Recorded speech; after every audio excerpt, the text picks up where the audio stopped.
Magandang araw sa inyong lahat mga kamatsas. Subaybayan natin itong malakasang team tournament na ito. Napasimulan itong nakaraang 2024, ngayon po ay tinutuloy ng 2025. Team tournament, waluhan ito at si Magnus ay top board ng kupo ng FC St. Pauli. At ang kalaban niya ngayon na si Max Warmerdam ang pinangtapat sa kanya mula sa team SG Solingen. Grabe ito. Long game, ang haba ng oras, 100 minutes for first 40 moves. After 40 moves ay magkakaroon pa ng 50 minutes with 30 seconds increment. Kaya ito po ay 1 game per day.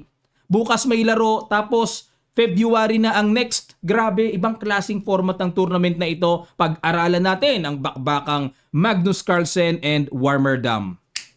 White dito si Warmerdam, nag C4, E5 si Magnus, G3, G6, D4. Okay, medyo kakaiba ito. Kasi po sa English opening, talaga normally knight C6 ang ginagawa. Dito tapos bishop G2, may purpose pala yon. Ngayon ko lang na gets ito na kapag pala nag G6, may time ang white to play D4. Natuto ako. D6, pero mas matindi yung in-apply ni Magnus. O sige, capturein mo nga, queen to queen nga tayo. Pero nag-knight F3 lang si Warmerdam. Inatras niya yung early exchange sana ng queen. Yun nga lang naisip dito ni Warmerdam. Naku po, endgame mamaw itong si Magnus. Ayoko. Baka madihado ako. Kaya ang ginawa niya hanggat maaari ay yung linyang may reyna. Knight F3, Knight D7, Knight C3, Bishop G7, Bishop G2, Knight F6 develop, castling, castling. So ito na po ay tinatawag na fianchetto variation ng King's Indian. Queen C2, Rook E8, nag-Rook D1, develop, E4. Ayun, inunahan na ni Magnus. E4, hindi pa mabitin ito. Knight E1. Teka muna mga kamatsas preno muna ako. What if Knight G5? Hindi ba parang na-overextend yung pawn? Anong gagawin dito? Ano sa linya? E3. Talaga? Paano kung mag-bishop takes? Mag-rook takes? Ay nako, grabe. Hindi ko pa alam itong linya na ito.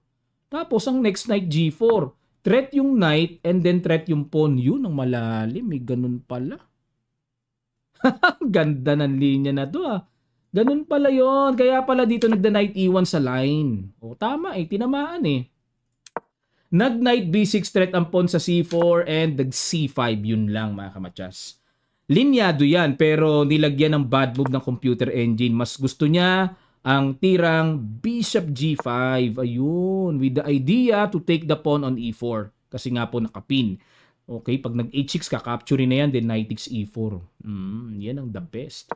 Pero nag-C5 medyo na pressure si Warmerdam sa sipon niya. Isini5 niya, parang feeling niya with tempo. Teka muna mga kamatsas ito pagkaklaro lang, nakalimutan ko. What if knight takes E4? Knight takes E4, bagsak na yung pawn kagad. Knight takes E4, bishop takes E4, may knight takes E4. Okay, so pag kinapture kasi ito, may bawi sa bishop. Paano kung ipang tagpas muna bago makain ang bishop para masabing lamang ng pawn? Capture, capture, and then D5. So dito po, lamang ng isang pawn, kung mapapansin nyo, ang puti, pero tingnan nyo po yung mangyayaring developments. Hindi pwedeng lumayo ang queen kasi mababawi yung pawn sa E2 di ba? Queen D2, tapos queen E7, E3, and then G5, tapos ilalagay sa G4, mga ganon, etc. etc. So, one pawn down dito ang black, pero pagdating po sa positional compensation, weak na weak ang light squares dito ng king side. So, delikado yan. May tama yan. Okay? Kaya sa evaluation bar, pabor sa black So, balik na po tayo sa C5 na ginawa ni Warmerdam. At dito, nag-knight D5. Kumapture sa D6. Okay. Novelty na ba? Bookline pa. Queen takes D6. And bishop G5. Yan po ang novelty of this game. New move, wala sa libro. Dahil ang old line ay Queen B3. Okay? Bishop G5, E3, F3. Ayun, bad move dito si Warmerdam na naman. Dapat daw po ang tira ay knight to D3. Yun nga lang po, talagang naintindihan ko si Warmerdam kasi pagka kumapture sa F2, parang a little bit parang na-expose tapos parang ayan may pressure diyan. Pero incorrectly may E4 naman Pwede pa rin Tapos magda knight E3 ang black, babarhan ng ipon, syempre capture, tapos knight B5, ayan, etc. etc. So lamang pa rin dito ang evaluation bar ng black, pero konti lang. Unlike sa F3, ayun lalong lumamang At nabarhan pa yung light square bishop ni Warmerdam. Knight takes C3, capture. Bakit kinapture ni Magnus? Para yung isang knight mailagay niya sa D5. May kahalili, no? At paano kung i-C4? Yan nga ginawa. C4, H6. Ay, grabe. Yan ang mga binibiling tira. Ang focus ko lang talaga is saan pupunta yung knight after C4. Something knight B4, tapos queen B3. Parang medyo nalalabuan ako Pero pag tira ng H6 si Magnus, ang linaw na. Yun pala purpose. May counter attack sa bishop G5. Kumapture na and then capture rook AC1 to attack the backward pawn. At nag-bishop to F5. Yan ang pangalawang binibiling tira dito mga kamatyas. Kasi po, kung merong piyesang inaatake sa inyo, pag-isipan nyo kung talaga bang aalagaan mo yan hanggang dulo para depensahan o mas magandang i-priority natin, ibigay ko pa sa iyo yan. Like Mikhail Tal mentality. Yung mga mindset ni Tal, ganun Pag may inatake sa kanya, bigay ko pa kaya sa iyo yan. Ano kaya magandang atake ko kaysa depensahan ko yan. Ganyan si Tal. So, in-apply ni Magnus yung mindset ni Tal, nag-queen B3, dinipensahan lang. So, ano mangyayari kung capturein ang C7, magku-queen takes D5? Galing ni Magnus talaga, timplado niya. Parang may sariling engine sa utak. Alam niya na lamang talaga siya, aware siya. Na tipong parang ang sarap i-F4 pero may pangbangga naman na bishop E4, may pangsangga naman Grabe, parang meron siyang radar na alam niyang lamang siya, no? Kahit mahirap unawain yung position. Balik tayo, queen B3, dinipensahan, and the rook B8. Ayan, tamang depensa lang. Okay? Siguro walang makita si Magnus dito na mga ata-atake, talagang vital talaga to protect the B7. Kasi po kung magbi-B6 dito, magkakaroon naman ng kahinaang butas sa C6. Kaya lagi po nating i-consider yung mga bagay-bagay. Baka mabutasan tayo. So rook AB8, depensado na. So walang butas na magiging mahinang square. Nag-queen C4, bumalik. Hindi nagustuhan ng computer. Kasi pag queen C4, parang ang nakita ko dito, parang inalign ulit to threat the C7. Sa isip ni Stockfish, nandyan na nga kanina yan, tineret mo na, binalikan mo pa, binalikan mo pa, andyan ka na naman. Nag-queen C4, yun lang. Dapat daw po ang tira is knight D3. Ibigay ang pagkakataon ng tempo for development. Yun nga lang po ang nakakahilang sa isip dito, siguro ni Warmerdam. Pag nag-knight D3 ako, bitin naman yung pawn ko sa D4. Pero sabay gaganon lang. Yan ang mahirap. Ito na yung mga bagay na mahirap tanggapin sa human side versus computer side. Yung parang kang nagpaano lang nagpa-jab, bug. Pagka-jab sa'yo, tapos forma na lang ulit. Mahirap tanggapin yon. Pero yun ang practical na mas marirelieve ka. Yan ang mas practical na mas marirelieve ang puti Ang hirap tanggaping mapingasan kasi ng pun Queen C4, tinabihan muna, not just only by attacking the C7, pero tinabihan muna yung pawn sa D4, followed by knight D3. Gets ko na ang side ni Warmerdam. Yun nga lang, ayun, nag-rook BD8, pinilahan na yung pawn sa D5, talagang on point si Magnus, so papabagsakin na yung pawn sa D5, at nag-F4, ayun, para madepensahan, yun nga lang, na-capturean, queen takes C7, capture diretso, capture, and capture. Ayan. So, dito, nag-rook A6, good move. Ayun, inatake ang weak A2. Bishop F3 and bishop to F8. Yun nga lang po, bishop pair. Kung ganun din palang ma-endgame, di sana sa opening pa lang, tinanggap na ni Warmerdam yung queen to queen.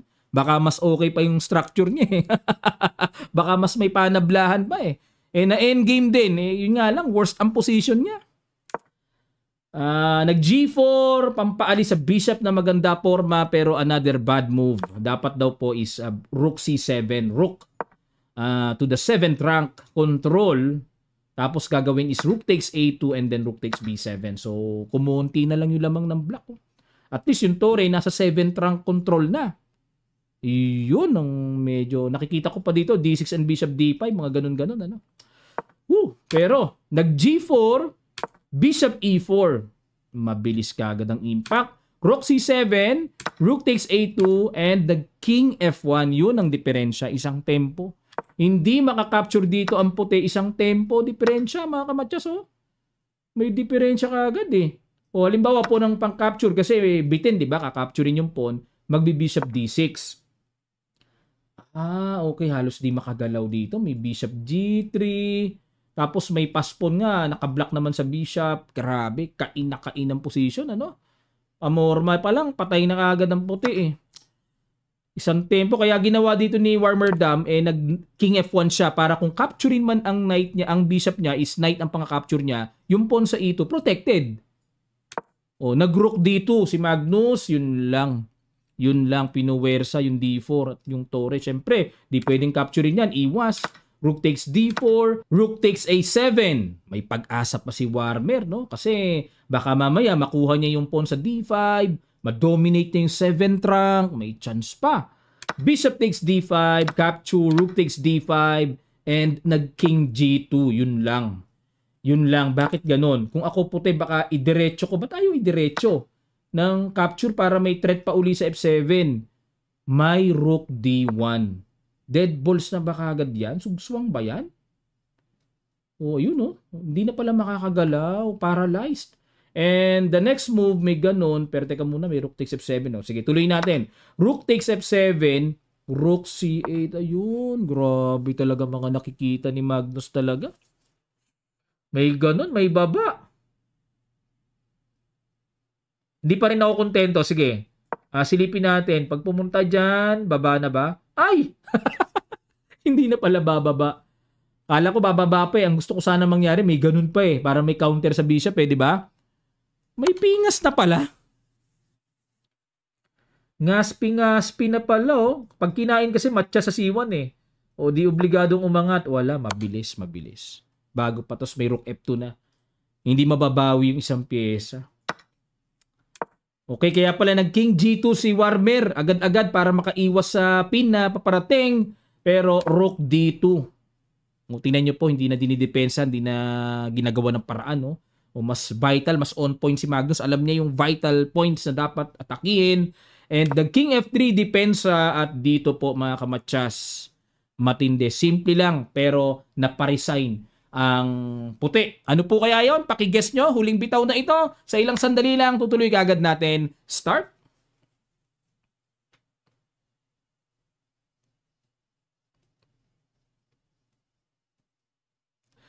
Maraming salamat po mga kamatsas. Rook D1. Congrats sa mga nakakita. Resign. Bakit po? Pag nag-Knight D3, pipingasin lang yan. Capture, unstoppable promotion. Okay? Pag pumunta naman ang knight, halimbawa knight C2, mag-rook F1 check. Pag nag-king G3, hindi pwede tatamaan yan dyan. Double. Pag nag-king G2, mag-rook F2, king G1, and rook takes E2.